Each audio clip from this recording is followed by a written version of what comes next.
इसे खोजा नहीं। तुमने बड़ी धीरज से बेबीलोन में सबसे मजबूत रथ बनाए हैं। इस लक्ष्य से तुमने सबसे बेहतर कोशिश की है, इसलिए इस काम में तुम सफल हुए।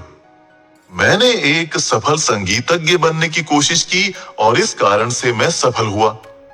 जिन चीजों पर हमने कोशिश की, हम उनमें सफल हुए। देवता हमें ऐसा करने देते रहे। अब अंत में हम सूरज की तरह चमकीली रोशनी देखते हैं।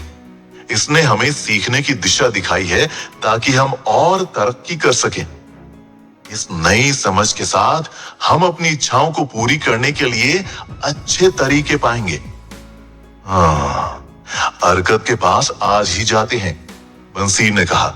साथ ही हम बचपन के अपने दोस्तों से भी पूछते हैं जिन्होंने हमसे ज्यादा सफलता नहीं पाई है, ताकि वो भी इस ज्ञान को पा सकें। बंसीर, तुम हमेशा अपने दोस्तों के बारे में सोचते रहे हो, इसीलिए तुम्हारे इतने दोस्त हैं। जैसा कह रहे हो वैसा ही होगा। हम आज ही जाकर उन्हें साथ ले चलेंगे। बेबीलोन का सबसे अमीर आदमी। प्राचीन बेबीलोन में एक बहुत अमीर आदमी रहता था जिसका नाम था अरकद। वो अपनी संपत्ति के लिए चारों ओर मशहूर था। साथ ही वो अपनी उदारता के लिए भी मशहूर था। वो संस्थाओं को जमकर दान करता था। वो अपने परिवार के प्रति उदार था। वो अपने खर्चों में दिलदार था। हर साल उसकी संपत्ति खर्च करने से भी ज्यादा रफ्तार से बढ़ती जाती थी। और उसके पुराने दिनों के कुछ दोस्त उसके पास आए और उन्होंने कहा, अरकद, तुम हमसे ज्यादा खुशनसीब हो। तुम बेबीलोन के सबसे अमीर इंसान हो गए हो, जबकि हम अपने वजूद के लिए संघर्ष कर रहे हैं। तुम सबसे अच्छे कपड़े पहन सकते हो और सबसे दुर्लभ भोजन कर सकते हो, जबकि हम अगर अपने परिवार को साधारण कपड़े पहना सकें और जो भी उपलब्ध है वही खिला सकें तो हमें संतुष्ट रहना पड़ता है। लेकिन एक समय हम बराबर थे। हमने एक ही शिक्षक से पढ़ाई की, हम एक ही खेल खेलते थे। तुम हमसे पढ़ाई और खेल में बेहतर नहीं थे और तब के सालों से तुम हमसे ज्यादा सम्मानजनक नागरिक नहीं रहे हो। ऐसा भी नहीं है कि तुमने हमसे ज्यादा मेहनत की है, जहां तक हम जानते हैं। अब ऐसा क्यों है कि सौभाग्य ने तुम्हें सारी चीजें दे डाली हैं और हमें अनदेखा कर दिया, जबकि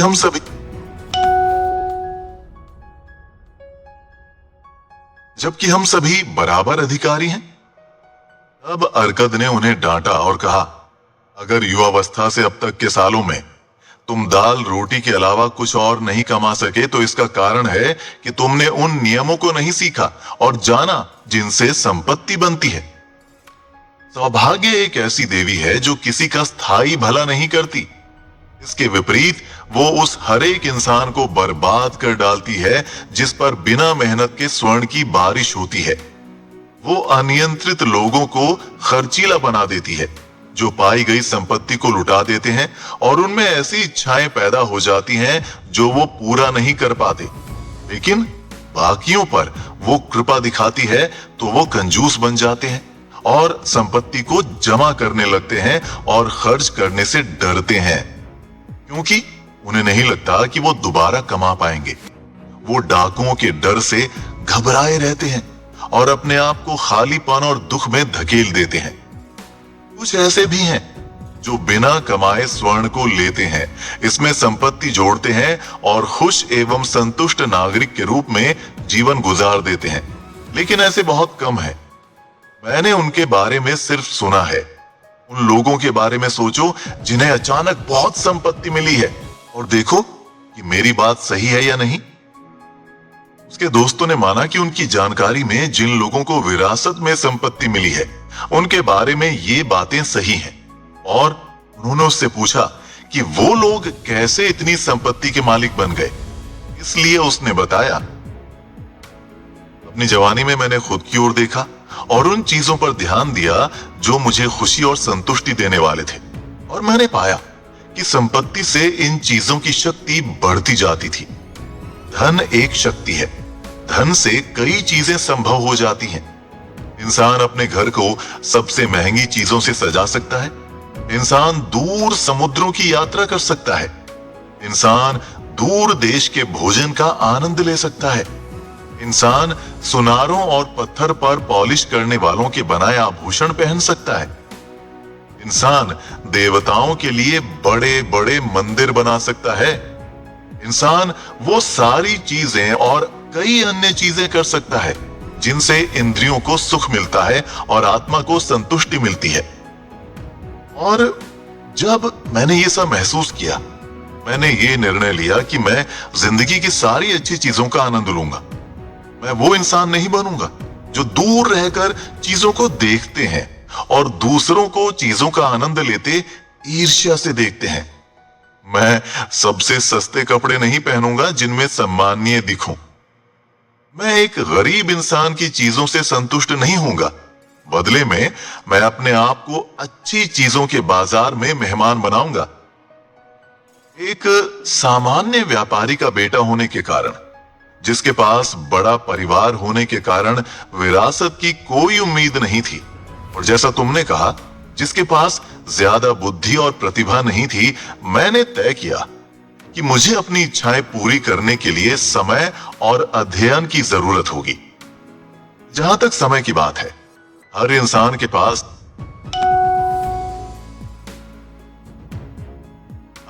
के पास ये प्रचुर मात्रा में उपलब्ध है। तुम में से हर एक के पास खुद को अमीर बनाने का पर्याप्त समय है। अब भी तुम स्वीकार करते हो कि तुम्हारे पास अपने अच्छे परिवारों के अलावा कुछ भी दिखाने लायक नहीं है जिस पर तुम्हें बहुत गर्व हो।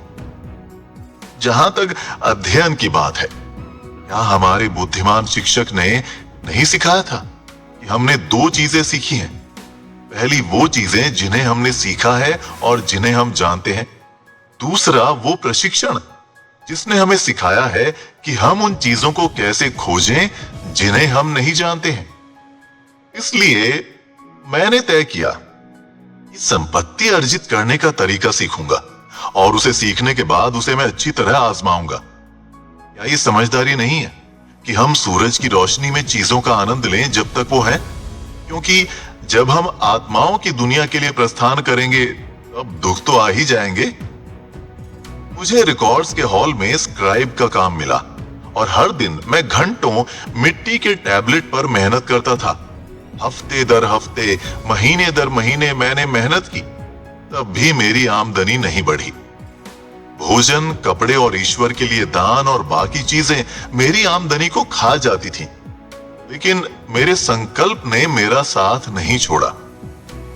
और एक दिन अलगमिश, जो पैसे उधार देता था, शहर के मालिक के घर आया और उसने 9वें नियम की कॉपी ऑर्डर की और उसने मुझसे कहा, मुझे ये 2 दिनों में चाहिए और अगर ये काम समय पर हो गया तो मैं तुम्हें तांबे के 2 सिक्के दूंगा। इसलिए मैंने मेहनत की, लेकिन वो नियम लंबा था और जब अलगमिश लौटा तब तक काम अधूरा था। गुस्से में था और मैं उसका गुलाम था। वो मुझे पीट सकता था, लेकिन ये जानते हुए कि शहर का मालिक उसे ऐसा नहीं करने देगा, मैंने निडर होकर कहा, अलगमिश, आप बहुत अमीर हैं। मुझे बताइए कि मैं भी कैसे अमीर बनूं, और मैं सारी रात जागकर मिट्टी पर लिखूंगा और जब सूर्य उगेगा तब तक आपका काम खत्म हो चुका होगा। वो मुझ पर मुस्कुराया और उसने जवाब दिया, तुम एक हिम्मती गुलाम हो, पर हम इस समझौते को मानते हैं। पूरी रात मैं लिखता रहा, हालांकि मेरी पीठ में दर्द होता रहा और गंध से मेरे सिर में दर्द होने लगा, जिससे मेरी आंखें देख नहीं पा रही थी। लेकिन जब वो वापस लौटा तब तक टैबलेट पूरे बन चुके थे। अब मैंने कहा, मुझे बताइए जो आपने वादा किया था। बेटे, तुमने अपने हिस्से का वादा पूरा किया है। उसने मुझसे मिठास से बात की और अब मैं अपना वादा पूरा करूंगा। मैं तुम्हें वो चीजें बताना चाहता हूं जो तुम जानना चाहते हो, क्योंकि मैं बूढ़ा हो रहा हूं और बूढ़े लोगों की जुबान काफी चलती है, और जब युवावस्था सलाह लेने बुढ़ापे के पास आती है तो उसे सालों का ज्ञान मिलता है। लेकिन कई बार युवावस्था को लगता है कि बुढ़ापे को सिर्फ बीते समय की जानकारी है, इसलिए उसे पूरा लाभ नहीं मिलता। युवावस्था के विचार, उसने कहा, उस धूमकेतु की तरह चमकीले होते हैं जो आकाश को चमका डालते हैं, लेकिन बुढ़ापे का ज्ञान उन तारों की चमक की तरह होता है जो कभी नहीं बदलती और जिससे जहाजी दिशाओं का पता करते हैं। मेरे शब्दों को याद रखो, क्योंकि अगर तुमने ऐसा नहीं किया तो तुम उस सच को नहीं पकड़ पाओगे जो मैं बताना चाह रहा हूं, और तुम्हें लगेगा कि तुम्हारी रात की मेहनत बर्बाद गई। अब उसने मेरी ओर अपनी घनी भौहों के बीच से चतुराई से देखा और एक धीमी लेकिन मजबूत आवाज में कहा, मैंने संपत्ति का रास्ता तब पाया जब मैंने सीखा कि मेरी कमाई का एक हिस्सा मुझे अपने लिए बचाकर रखना है, और तुम भी ऐसा ही करोगे। तब वो मुझे भेदने वाली नजरों से देखता रहा, पर उसने कुछ नहीं कहा। बस इतना ही? मैंने पूछा। ये एक भेड़ चराने वाले को सूदखोर में बदलने के लिए काफी था, उसने जवाब दिया। लेकिन जो मैं कमाता हूं वो सब मेरे लिए ही है ना? मैंने पूछा। नहीं, ऐसा नहीं है, उसने जवाब दिया। तुम्हें दर्जी याद नहीं है? क्या तुम मोची को पैसे नहीं देते? क्या तुम खाना खाने के पैसे नहीं देते? क्या तुम बेबीलोन में बिना पैसे खर्च किए रह सकते हो? पिछले महीने की कमाई के बारे में तुम्हारे पास बताने के लिए क्या है? और पिछले साल की कमाई के बारे में? मूर्ख, तुम सबको पैसे देते हो, खुद को नहीं। बेवकूफ, तुम दूसरों के लिए मेहनत करते हो। इससे अच्छा है कि गुलाम बन जाओ और उस मालिक के लिए काम करो जो खाने और पहनने के लिए देता है। अगर तुम अपनी कमाई का 10वां हिस्सा बचा कर रखते तो साल भर में तुम्हारे पास कितना ज्यादा जमा हो जाता? मेरे गणित के ज्ञान ने मुझे छोड़ा नहीं था और मैंने जवाब दिया, जितना मैं साल भर में कमाता हूं। आधा सच कहते हो, उसने जवाब दिया। स्वर्ण का जो हिस्सा तुम बचाते हो उसे तुम्हारे लिए काम करना है। इससे जो तांबे का सिक्का कमाते हो वो ऐसा बच्चा है जो तुम्हारे लिए काम करेगा। अगर तुम्हें अमीर बनना है तो तुम्हें कमाई का एक हिस्सा बचाना होगा और इसके बच्चों को कमाना होगा, और इससे तुम्हें वो संपत्ति मिलेगी जो तुम चाहते हो। तुम्हें लगता है कि मैं तुम्हें सारी रात की मेहनत के एवज में धोखा दे रहा हूं, उसने कहा, लेकिन मैं तुम्हें 1000 गुना ज्यादा कीमत दे रहा हूं अगर तुम मेरी बात की सच्चाई को समझ सको। अपनी कमाई का एक हिस्सा तुम्हें अपने पास रखना है। तुम कितना भी कमाओ, पर यह हिस्सा 10वें हिस्से से कम नहीं होना चाहिए। अगर हो सके तो यह हिस्सा ज्यादा रखो। पहले अपने आप को भुगतान करो। दर्जी से या मोची से उतना ही खरीदो कि भोजन और ईश्वर के लिए दान देने के लिए तुम्हारे पास बचा रहे। धन पेड़ की तरह एक छोटे बीज से उगता है। पहला तांबे का सिक्का जो तुम बचाओगे उससे ही संपत्ति का पेड़ निकलेगा। जितनी जल्दी बीज बोओगे उतनी ही जल्दी पेड़ निकलेगा, और इस पेड़ को बचत से जितना ज्यादा खाद और पानी दोगे उतनी ही जल्दी तुम्हें इसकी छाया मिलने लगेगी। ऐसा कहकर वो अपने टैबलेट को लेकर चला गया। उसने जो कहा था मैं उसके बारे में सोचता रहा और उसकी बात मुझे सही लगी। इसलिए मैंने तय किया कि मैं इसे आजमाऊंगा। जब भी मुझे पैसे मिले मैंने हर 10 तांबे के सिक्कों में से एक को लिया और छुपा लिया। भले ही सुनने में अजीब लगे, पर मेरे पास पैसों की कमी नहीं रही। मैंने देखा कि मुझे उसके बिना ज्यादा दिक्कत नहीं हुई, लेकिन जैसे मेरी जमा पूंजी बढ़ती गई मुझे इच्छा होती थी कि इससे व्यापारियों द्वारा दिखाई गई अच्छी चीजें खरीदूं, जो वो ऊंटों और जहाजों से फोनीशियन के जहाजों से लाते थे। लेकिन मैंने खुद पर काबू रखा। जाने के 12 महीने बाद अलगमिश वापस आया और उसने कहा, बेटे, क्या तुमने पिछले साल अपने आप को कमाई का 10वां हिस्सा भुगतान किया है? मैंने गर्व से कहा, हाँ महोदय, मैंने किया है। ये अच्छी बात है, उसने चमकते चेहरे से मुझको जवाब दिया। और तुमने इसके साथ क्या किया? मैंने इसे ईंट बनाने वाले अजमूर को दे दिया, जिसने कहा कि वो दूर समुद्र की यात्रा कर रहा है और टायर में वो मेरे लिए फोनीशियन के दुर्लभ आभूषण खरीदेगा। जब वो वापस आएगा हम उसे महंगे दामों में बेचकर आपस में आधा आधा बांट लेंगे। हर मूर्ख को सीखना चाहिए, वो चिल्लाया। लेकिन एक ईंट बनाने वाले पर आभूषणों के बारे में क्यों विश्वास किया जाए? या तुम रोटी बनाने वाले के पास जाकर सितारों के बारे में पूछोगे? नहीं, मेरे हिसाब से अगर तुम्हारे पास बुद्धि है तो तुम ज्योतिषी के पास जाओगे। बेटे, तुम्हारी बचत बर्बाद गई। तुमने अपने धन का पेड़ जड़ से ही उखाड़ लिया। अब दूसरा पेड़ बो। और इस बार तुम्हें आभूषणों के बारे में जानना हो तो आभूषण बनाने वाले के पास जाना। अगर तुम्हें भेड़ों के बारे में जानना हो तो गडरिये के पास जाओगे। सलाह एक ऐसी चीज है जो आसानी से दे दी जाती है, लेकिन तुम्हें वही रखना चाहिए जो रखने लायक है। जो अपनी बचत के बारे में उनसे सलाह लेता है जिन्हें कोई अनुभव नहीं है, वो गलत सलाहों के कारण अपनी बचत का पैसा खो बैठते हैं। ये कहकर वो चला गया और ऐसा उसने कहा, फोनीशियन लोग धोखेबाज हैं और उन्होंने अजमूर को शीशे के टुकड़े बेच डाले जो रत्नों की तरह दिखते थे।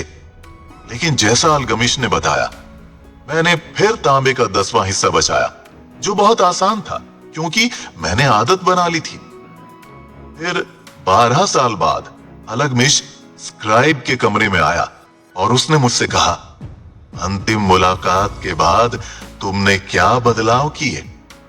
मैंने खुद को वफादारी से भुगतान किया है, मैंने जवाब दिया। और मैंने अपनी बचत शील्ड बनाने वाले अकबर को दे दी है ताकि वो तांबे खरीद सके और हर महीने वो मुझे किराया देता है। ये अच्छी बात है। और तुमने किराए का क्या किया? मैंने उससे शहद, शराब और मसालेदार केक का भोज किया। मैंने अपने लिए स्कारलेट ट्यूनिक भी खरीदा है और एक दिन एक जवान गधा भी खरीदूंगा जिस पर चढ़ सकूं। इस पर अल्गमिश हंस पड़ा। तुम अपनी बचत के बच्चों को खा जाते हो, तब वो तुम्हारे लिए कैसे काम करेंगे? और तब उनके बच्चे कैसे होंगे जो तुम्हारे लिए काम करेंगे? पहले अपने लिए सुनहरे गुलामों की सेना बनाओ और उसके बाद बिना किसी अफसोस के अच्छा भोज खाओ। ये कहकर वो चला गया। उसके बाद मैंने उसे 2 सालों के लिए नहीं देखा। एक बार जब वो फिर लौटा तब उसके चेहरे पर भारी रेखाएं थीं और उसकी आंखें बोझिल थीं क्योंकि वो बहुत बूढ़ा हो रहा था। और उसने मुझसे कहा, अरकद, क्या तुमने वो संपत्ति बना ली जिसका तुमने सपना देखा था? और मैंने जवाब दिया, जितनी इच्छा थी उतना तो नहीं बना पाया, लेकिन मैंने कुछ बनाया है जो मेरे लिए पैसे कमाता है और इसकी कमाई से और भी कमाई होती है। और क्या तुम अब भी ईंट बनाने वालों से सलाह लेते हो? ईंट बनाने के बारे में वो अच्छी सलाहें देते हैं, मैंने जवाब दिया। अरकद, वो बोलता गया, तुमने अपने पाठ अच्छी तरह सीखे हैं। तुमने अपनी आमदनी से कम खर्च पर रहना सीखा। फिर तुमने उनसे सलाह लेना सीखा जो अपने अनुभवों के कारण सक्षम है। और अंत में तुमने सीखा कि अपने स्वर्ण से खुद के लिए कैसे काम कराया जा सकता है। तुमने खुद को सिखाया कि कैसे पैसे कमाए जाएं, कैसे रखे जाएं और कैसे उनका इस्तेमाल किया जाए। इसलिए तुम एक जिम्मेदार पद के लिए तैयार हो। मैं एक बूढ़ा आदमी होता जा रहा हूं। मेरे बेटे सिर्फ खर्च करने का सोचते हैं, कभी कमाने का नहीं सोचते। मेरे कई जगहों पर निवेश है और मेरे लिए सबकी देखभाल करना संभव नहीं है। अगर तुम निप्पुर जाओ और मेरी जमीन की देखभाल करो तो मैं तुम्हें पार्टनर बना लूंगा और तुम मेरी जायदाद में हिस्सा पाओगे। इसलिए मैं निप्पुर गया और उसकी जमीन की जिम्मेदारी संभाल ली, जो काफी बड़ी थी। और चूंकि मैं महत्वाकांक्षा से भरा हुआ था और मैंने संपत्ति के 3 नियमों को अच्छी तरह सीख लिया था, मैं उस संपत्ति की कीमत को तेजी से बढ़ाने में सक्षम था। इसलिए मैं तरक्की करता गया और जब अल्गमिश की आत्मा ने शरीर छोड़ दिया, मुझे उसकी संपत्ति में हिस्सा मिला जो उसने कानूनी रूप से दिया था। अरकद ने ऐसा कहा और जब उसकी कहानी समाप्त हुई, उसके एक दोस्त ने कहा, तुम सच में भाग्यशाली थे कि अल्गमिश ने तुम्हें अपना उत्तराधिकारी बना लिया। भाग्यशाली सिर्फ इस मायने में था कि उससे मिलने से पहले मुझ में तरक्की करने की आकांक्षा थी। 4 सालों तक मैंने कमाई का 10वां हिस्सा बचाकर मैंने लक्ष्य के प्रति अपने समर्पण को सिद्ध नहीं किया।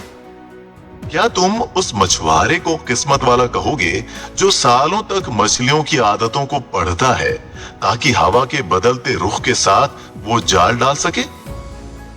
अवसर एक ऐसा हठी देवता है जो बिना तैयारी वालों के साथ वक्त बर्बाद नहीं करता।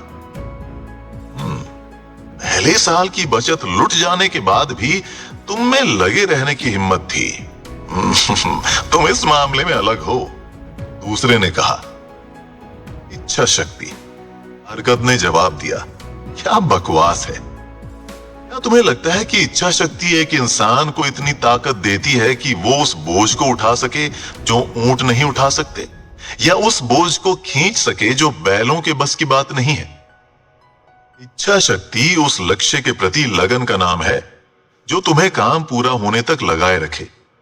अगर मैं अपने लिए कोई काम सोचता हूं तो उसे करके रहता हूं, भले ही वो कितना ही छोटा हो। इसके बिना मुझ में बड़े कामों को करने का आत्मविश्वास कैसे आएगा? अगर मैं अपने आप से कहता हूं 100 दिनों के लिए मैं शहर के पुल पर चलूंगा और नदी में एक पत्थर फेंकूंगा, तो मैं ये करता हूं। अगर 7वें दिन मैं ऐसा करना भूल गया तो मैं खुद से ये नहीं कहता कि कल मैं 2 पत्थर डालूंगा जो इस कमी को पूरा कर देगा। इसके बदले मैं वापस जाऊंगा और वो पत्थर डालूंगा। या फिर 20वें दिन मैं खुद से ये नहीं कहूंगा, अरकद ये बेकार काम है, हर रोज एक पत्थर डालने से क्या फायदा होगा, एक ही बार में मुट्ठी भर डाल दो और हो जाएगा। नहीं, मैं कभी ये नहीं कहूंगा और करूंगा। जब खुद के लिए कोई काम सोचता हूं तो मैं इसे पूरा करता हूं। इसलिए मैं सावधान रहता हूं कि मैं मुश्किल और अव्यावहारिक काम शुरू नहीं करता, क्योंकि मुझे खाली बैठना पसंद है। और तब दूसरे दोस्त ने कहा, अगर जो आप कहते हैं वो सही है और ऐसा लगता है कि आप सही कह रहे हैं, तो इस चीज को अगर हर इंसान करे तो उसे कभी संपत्ति की कमी नहीं होगी। जहां भी इंसान ऊर्जा डालता है वहां संपत्ति बढ़ती है, अरकद ने जवाब दिया।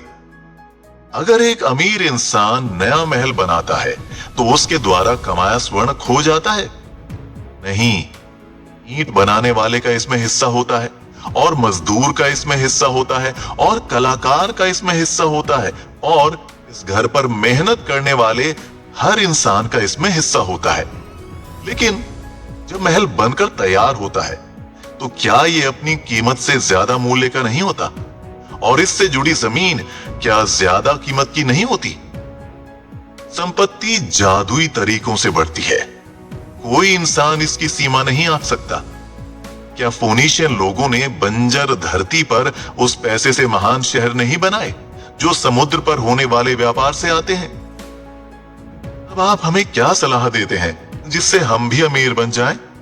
उसके एक और दोस्त ने कहा, साल गुजर गए हैं और हम उतने युवा नहीं रहे और हमारे पास कुछ भी नहीं बचा। मैं सलाह देता हूं कि तुम अल्गमिश की सलाह मानो और खुद से कहो, मेरी आमदनी का एक हिस्सा मेरे लिए है। सुबह उठने पर सबसे पहले खुद से ये कहो, इसे दोपहर में कहो, इसे रात में कहो, इसे रोज हर घंटे कहो, इसे खुद से इतनी बार कहो कि ये शब्द आकाश में आग से बने अक्षरों की तरह छा जाए। अपने आप में ये आइडिया अच्छी तरह डाल लो, अपने आप को इस विचार से भर दो, फिर जो भी हिस्सा सही लगे वो ले लो। ये हिस्सा 10% से कम नहीं होना चाहिए। अपने अन्य खर्चों को इस तरह करो कि ये संभव हो सके, लेकिन पहले वो हिस्सा निकाल लो। जल्दी ही तुम ये महसूस करोगे कि उस खजाने का मालिक होने से कितना फर्क पड़ता है जो सिर्फ तुम्हारा है। जैसे जैसे ये बढ़ेगा, ये तुम्हें आनंदित करेगा। जीवन का नया जोश तुम में भर जाएगा। ज्यादा कमाने के और भी रास्ते खुलेंगे, क्योंकि ज्यादा आमदनी होने पर भी तुम उतना प्रतिशत अपने लिए रखोगे ना। अब अपने खजाने से अपने लिए काम कराना सीखो। इसे अपना गुलाम बना लो। इसके बच्चों और इसके बच्चों के बच्चों से अपने लिए काम कराओ। अपने भविष्य के लिए एक आमदनी सुरक्षित कर लो। बूढ़े लोगों को देखो और ये मत भूल जाओ कि एक दिन तुम भी इनमें शामिल हो जाओगे। इसलिए अपने खजाने को इस तरह से निवेश करो कि वो खो ना जाए। निवेश पर बहुत ज्यादा वापसी की दरों से सावधान रहो, क्योंकि ये वो धोखेबाज घंटियां हैं जो लापरवाह इंसान को बर्बाद कर डालती हैं।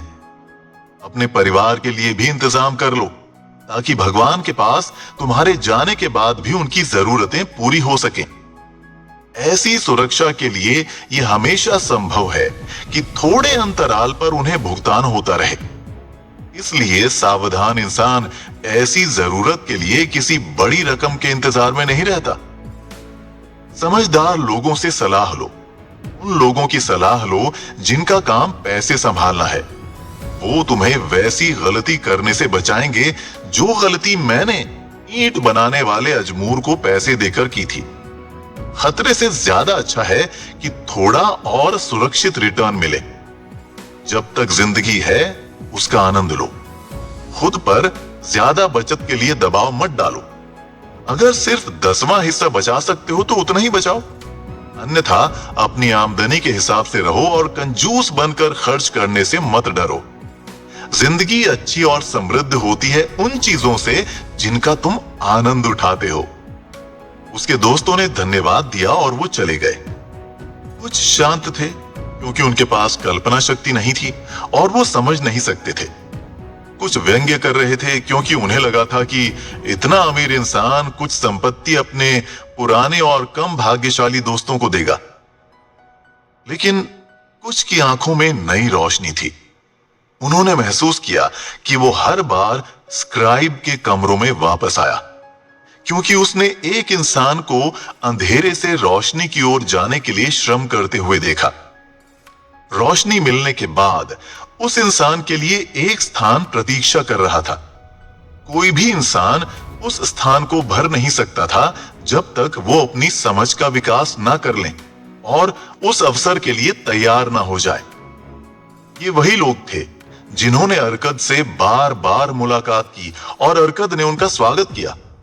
उसने उन्हें सलाह दी और वैसी बातें सिखाई जो अनुभव से भरे लोग सिखाते हैं, और उसने उनकी बचत करने में सहायता की ताकि उन्हें अच्छा ब्याज मिले और वो ऐसे निवेशों में पैसे ना बर्बाद करें जिनसे कोई लाभ नहीं मिलने वाला।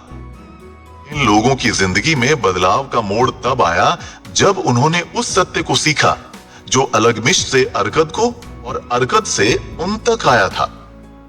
अपनी आमदनी का एक हिस्सा अपने पास रखो। एक हल्के बटुए के 7 इलाज। बेबीलोन की गरिमा बरकरार है। युगों बाद भी सबसे बेहतरीन खजानों से भरे एक अत्यंत समृद्ध शहर के रूप में उसकी प्रतिष्ठा आज भी वैसी ही है। लेकिन यह हमेशा से ऐसा नहीं था। बेबीलोन की समृद्धि इसके लोगों की बुद्धिमानी का परिणाम थी। उन्हें पहले सीखना पड़ा कि अमीर कैसे बना जाता है। जब भला राजा सारगन अपने शत्रुओं एलामाइट को हराकर बेबीलोन लौटा तो उसके सामने एक गहन चुनौती थी। शाही चांसलर ने कुछ इस तरह इस समस्या को बताया। हमारे लोगों के पास कई सालों तक समृद्धि रही क्योंकि महाराज ने सिंचाई के लिए बड़े नहर और देवताओं के बड़े मंदिर बनाए। लेकिन इन कामों के पूरा हो जाने के बाद लोगों के पास जीवन यापन का कोई जरिया नहीं बचा है। मजदूरों के पास रोजगार नहीं है, व्यापारियों के पास ग्राहकों की कमी है, किसान अपना सामान नहीं बेच पाते, लोगों के पास भोजन खरीदने के लिए पर्याप्त स्वर्ण नहीं है। लेकिन इन कामों पर खर्च किए जाने वाले स्वर्ण कहां गए? राजा ने पूछा। मुझे डर है कि, चांसलर ने कहा, ये शहर के कुछ सबसे अमीर लोगों की गिरफ्त में चला गया है। ये हमारे लोगों की उंगलियों से ऐसे फिसला जैसे बकरी का दूध बर्तन छलनी से फिसलता है। अब चूंकि स्वर्ण की धारा लगभग बंद हो चली है, हमारे अधिकतर लोगों के पास आमदनी के लिए कुछ भी नहीं बचा। राजा कुछ देर तक सोचता रहा, तब उसने पूछा, कुछ लोगों ने इतना सारा सोना कैसे हथिया लिया? क्योंकि उन्हें इसका तरीका पता है। चांसलर ने कहा, आप एक इंसान की सफलता के लिए आलोचना नहीं कर सकते, क्योंकि उसे सफल होने का तरीका मालूम है। ना ही आप किसी इंसान से वो छीन सकते हैं जो उसने अच्छे तरीके से कमाया है, ताकि कमजोर इंसान को दिया जा सके। लेकिन राजा ने जानना चाहा, क्यों नहीं सारे लोग स्वर्ण कमाने और समृद्ध बनने का तरीका सीख सकते? संभव है महाराज, लेकिन उन्हें कौन सिखाएगा? पुजारी तो सिखा नहीं सकते, क्योंकि वो खुद पैसे कमाने का तरीका नहीं जानते। हमारे शहर में अमीर बनने का सबसे अच्छा तरीका कौन जानता है, चांसलर? राजा ने पूछा। आपके सवाल का जवाब इसी में छुपा है महाराज। बेबीलोन में सबसे ज्यादा संपत्ति किसने अर्जित की है? सही कहा मेरे सक्षम चांसलर, वो अरकद है। वो बेबीलोन का सबसे अमीर आदमी है। उसे कल मेरे पास लेकर आओ। अगले दिन राजा के आदेशानुसार अरकद को सामने लाया गया, जो अपनी उम्र के बावजूद स्वस्थ और जीवंत दिखता था। अरकद, राजा ने पूछा, क्या ये सही है कि तुम बेबीलोन में सबसे अमीर इंसान हो? ऐसा कहा जाता है महाराज, और कोई इंसान इस पर आपत्ति नहीं करता। तुम इतने अमीर कैसे हो गए? इस शहर ने जो अवसर सबको दिए हैं, उनका लाभ उठाकर? तुमने शून्य से शुरुआत की थी। सिर्फ अमीर बनने की गहरी इच्छा थी, उसके अलावा कुछ नहीं। अरकद, राजा बोलता गया, हमारा शहर बहुत बुरी अवस्था में है, क्योंकि कुछ ही लोग धन कमाना जानते हैं और उन्होंने इसे अपने एकाधिकार में कर लिया है, जबकि जनता ये नहीं जानती कि कमाए गए स्वर्ण का एक हिस्सा अपने पास कैसे रखा जाए। ये मेरी इच्छा है कि बेबीलोन दुनिया का सबसे अमीर शहर बने। इसलिए ये कई अमीर लोगों का शहर होना चाहिए। इसलिए हमें सभी लोगों को ये सिखाना चाहिए कि संपत्ति कैसे बनाई जाए। अरकद, मुझे बताओ कि क्या पैसे कमाने का कोई रहस्य है? क्या ये सिखाया जा सकता है? ये व्यावहारिक है महाराज। जो एक इंसान जानता है, वो दूसरों को भी सिखा सकता है। राजा की आंखें चमक उठी। अरकद, तुमने वो कहा जो मैं सुनना चाहता था। क्या तुम इस महान काम में साथ दोगे? क्या तुम अपना ज्ञान कुछ शिक्षकों को सिखाओगे